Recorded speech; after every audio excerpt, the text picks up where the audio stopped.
Non, d'abord, dans un débat, c'est normal qu'il y ait des échanges et qu'il y ait parfois des pics.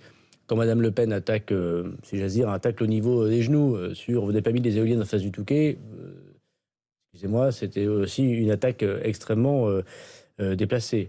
Donc il est normal dans C'est pas le 2 heures même et demie. registre, hein. Si, C'est c'est pas le le même même registre. registre. Non, c'est pas le même Dans registre. 2 heures et demie de débat, il est tout à fait logique qu'il y ait un langage verbal, des répliques. Sinon, c'est très embêtant comme soirée. Voilà. Donc il y a eu des moments de tension entre les deux candidats. Ce qui se joue, c'est être président de la République française, gouverner le peuple français pendant 5 ans.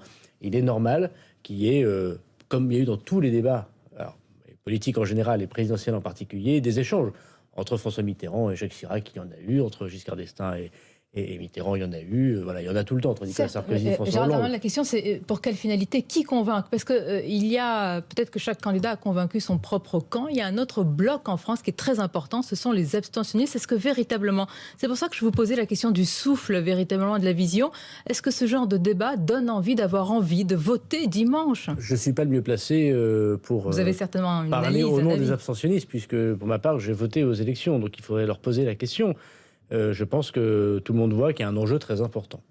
Soit les Français votent pour Marine Le Pen, et ils font un autre choix de société qui consiste, et le président de la République l'a bien démontré, à sortir de l'Europe malgré ce qu'elle dit, mais les arguments qu'elle a portés semblent être cohérents. Simplement, ils sont l'aventure, et l'aventure, ça se termine pas toujours bien. Voilà, c'est le moins qu'on puisse dire.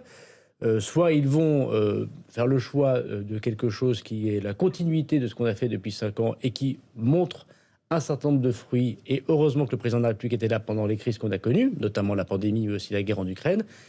Et dans ces cas-là, je crois qu'ils ne vont pas vers l'aventure. Ils vont vers l'assurance d'un monde qui va s'améliorer, mais qui ne sera pas la révolution, au mauvais sens du terme, que nous propose Mme Le Pen. Je pense que celui qui n'a pas voté au premier tour et qui hésitait ou qui était loin du bureau de vote voit bien qu'il y a un choix désormais assez binaire et assez clair hier, et qui ne peut pas rester dans son canapé. Je pense franchement que le citoyen ne peut pas rester dans son canapé lorsqu'on lui demande de choisir entre la vision d'Emmanuel Macron et la vision de Marine Le Pen.